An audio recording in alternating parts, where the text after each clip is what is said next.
आज हम लोगों ने ऑरेंज गेट टनल, इसका जो टनल बोरिंग मशीन है उसका लॉन्च किया हुआ है। हम सभी लोग जानते हैं कि मुंबई में ईस्टर्न फ्रीवे से जब व्यक्ति आता है तो आने के बाद उसको सीएसटीएम से छत्रपति शिवाजी महाराज टर्मिनस से लेकर पूरा घूमकर जाना पड़ता है। बहुत ज्यादा ट्रैफिक जाम होता है। किसी को अगर दक्षिण मुंबई से एयरपोर्ट जाना है, न्यू मुंबई एयरपोर्ट जाना, तो भी काफी घूम के जाना पड़ता है। किसी को वेस्टर्न सबब से जाना है तब भी कई अड़चने हैं। इसके मद्देनजर ये तय किया गया कि जो हमारा ईस्टर्न फ्रीवे है उसको कोस्टल रोड से जोड़ने के लिए एक टनल तैयार किया जाए। ये जो टनल है एक इंजीनियरिंग मार्वल है। करीब 2 टनल मिलाकर ये 9 किलोमीटर का होगा, लेकिन सिंगल स्पैन 3 किलोमीटर का होगा। और इस टनल में ये करीब 700 प्रॉपर्टीज के नीचे से जा रहा है। कई प्रॉपर्टीज उसमें की हेरिटेज प्रॉपर्टीज है। इसके साथ साथ दोनों जो सेंट्रल लाइन और वेस्टर्न लाइन है, ये दोनों लाइंस के नीचे से जा रहा है। और उससे भी नीचे से जो मेट्रो की लाइन 3 जाती है उसके भी 50 मीटर नीचे से ये जाएगा। तो एक प्रकार से अर्बन टनल्स का ये एक इंजीनियरिंग मार्वल हम लोग तैयार कर रहे हैं। ये दिसंबर 2028 तक पूरा होगा, लेकिन हमारा प्रयास है कि 6 महीने पहले इसको किस प्रकार से समाप्त किया जाए। एलएनटी ने ये काम लिया हुआ है। इससे पहले एलएनटी ने इसी प्रकार से जो हमारा कोस्टल रोड है उसका भी टनल तैयार किया हुआ है और सेम स्टार्टा है, तो उनको एक बड़ा अनुभव भी है। अभी दूसरी भी मशीन जल्दी ही लॉन्च होगी और मैं ऐसा मानता हूं कि इसके कारण वेस्टर्न सबब्स के लोगों को भी अगर न्यू मुंबई एयरपोर्ट जाना है तो वर्ली चिवड़ी एक हम लोगों ने एलिवेटेड रोड दिया हुआ है, और दूसरा ये जो कोस्टल रोड से लेकर ईस्टर्न फ्रीवे तक का रोड है, ये दोनों के कारण उनको फायदा होगा। और मुझे ऐसा लगता है कि मुंबई के ट्रैफिक को ईज करने के लिए इसका एक बहुत महत्वपूर्ण इस प्रकार से हम लोगों को फायदा होगा। तो मैं मुंबईकरों को इसके लिए बधाई देता हूँ। एमएमआरडीए ने एक बहुत इसमें पहल की, इसलिए एमएमआरडीए को भी मैं बहुत बहुत शुभकामनाएं देता हूँ। तपोवन के संदर्भ में मेरा मत, शिंदे जी का मत, अजित पवार जी का मत और सरकार का भी मत यही है कि झाड़ों को काटना ठीक नहीं है। कम से कम झाड़ उसमें से कटने चाहिए, लेकिन इसकी वास्तविकता भी हम लोगों को समझ लेनी पड़ेगी कि महानगर पालिका ने ये निर्णय क्यों लिया। तो प्रयागराज का जो कुंभ मेला होता है उसके लिए कुल 15,000 हेक्टेयर जगह है। यहाँ पर जो कुंभ मेला होता है और जो साधुग्राम नासिक में हमारा लगता है उसमें 300-350 एकड़ जगह है। इसलिए नासिक चूंकि एक ऐसा शहर है कि जहाँ हमारा रामकुंड भी बिल्कुल शहर के बीचों बीच आता है और उसके पास ये साधुग्राम हमको करना है, उस दृष्टि से वहां दूसरी जगह भी नहीं है।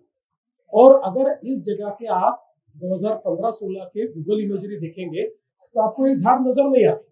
ये झाड़ मूल रूप से जो लगे हुए हैं, ये जिस समय 50 करोड़ की झाड़ लगाने की मुहिम हमारी पिछली सरकार में हुई थी, उस समय महानगर पालिका ने निर्णय किया कि ये 12 साल जगह खाली रहती है, तो खाली जगह थी तो वहां पर उन्होंने पेड़ लगाए। बहुत अच्छा काम महानगर पालिका ने उस समय किया, पेड़ लगाना अच्छी बात थी।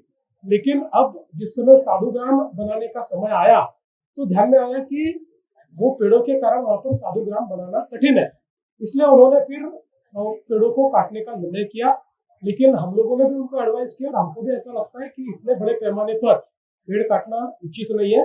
इसलिए हम प्रयास करेंगे कि इसको कम से कम कैसे करें और काटने की जरूरत न पड़े। अभी हम लोग जो बिल्कुल बेयर मिनिमम जो पेड़ हम लोगों को रिलोकेट करने हैं उसको आज आप आउट करके हम रिलोकेट कर सकते हैं, तो उस प्रकार से सेम सॉइल में भी हम लोग उसको रिलोकेट कर पाएंगे। तो उस प्रकार से उन्होंने प्रयास करना चाहिए कंसल्टेंट्स को, जो इस क्षेत्र में बोटनिस्ट जो है या फॉरेस्ट विभाग के जो लोग हैं, इनसे कंसल्ट करना चाहिए। इस प्रकार से हम लोगों ने उनको कहा हुआ है।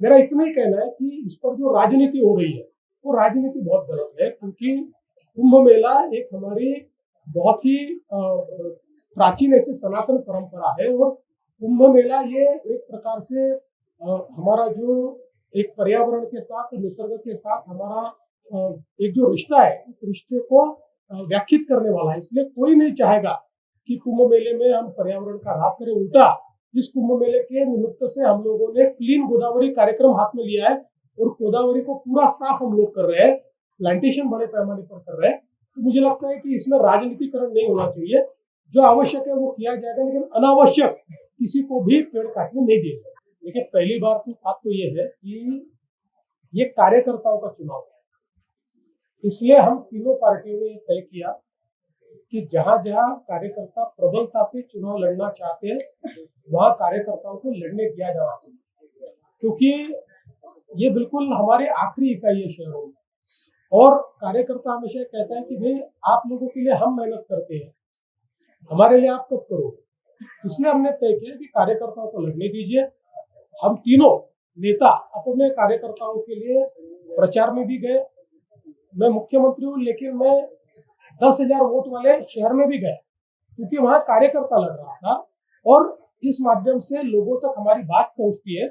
इसलिए हमने इस चुनाव को ठीक ढंग से निभाया। और मुझे ऐसा लगता है कि इक्का दुक्का जगह पर तनाव हुआ, मैं नहीं कहता, लेकिन वो छोड़कर ओवरऑल कहीं पर भी तनाव नहीं दिखा। ये पीसफुली हुआ, क्योंकि हमने अपने अपने केडर्स को कहा था कि भाई कहीं पर अगर हम एक दूसरे के सामने लड़ रहे हैं तब भी हम एक दूसरे के शत्रु नहीं, हम एक दूसरे के दोस्त हैं, हम लोग साथ में सरकार चलाते हैं, इसलिए इसको अलग ढंग से न लिया जाए। तो मुझे लगता है कि इस मामले में कोई किसी के मन में शंका नहीं है। और मैं आज भी कहता हूं कि आप देखिएगा, हम तीनों पार्टियां मिलाकर 75% जो नगर पालिकाएं है उस पर हमारा कब्जा होगा, या हम लोग उसको जीतेंगे तीनों पार्टियां मिलाकर। और अब ये तो ठीक है कि 21 तारीख का मतदान, अब उसके ऊपर तो मैंने उसके ऊपर मेरा भाष्य किया है कि बहुत ही गलत निर्णय है, लेकिन अब चूंकि न्यायालय का निर्णय और इलेक्शन कमीशन का जो निर्णय होता है दोनों को स्वायत्तता है, तो उस पर हम ज्यादा क्रिटिसाइज नहीं कर सकते। लेकिन मुझे पूछेंगे तो मुझे चुनाव डेफर करने का भी और जो काउंटिंग है उसको डेफर करने का है, दोनों निर्णय मुझे ठीक नहीं लगे हैं, तो उस पर मेरा रिजर्वेशन है ही। लेकिन मुझे लगता है पुलिस के ऊपर ये जिम्मेदारी है, क्योंकि ये आज ही मैं आपको बोल देता हूँ कि जैसे ये लोग हारेंगे 21 को काउंटिंग के बाद, जैसे हारेंगे वैसे ये लोग बताएंगे कि सरकारी पार्टी ने षड्यंत्र करके काउंटिंग को आगे बढ़ाकर ईवीएम कैसे बदल दिए। ये रेथोरिक आने वाला है, ये एक प्रकार से उनका डायलॉग तो है, लेकिन फिर भी मुझे इस बात का विश्वास है। और इसलिए मैं तो आज अपील करता हूँ कि इलेक्शन कमीशन ने पॉलिटिकल पार्टीज को अलाउ किया है, सारी जो अपोजिशन की पॉलिटिकल पार्टियां हैं अपने 2-2 प्रतिनिधि ये जहां ईवीएम रखे उसके बाहर खड़ा करे, 24 घंटा पहरा दे, हारने के बाद इसके ऊपर टिप्पणी न करे।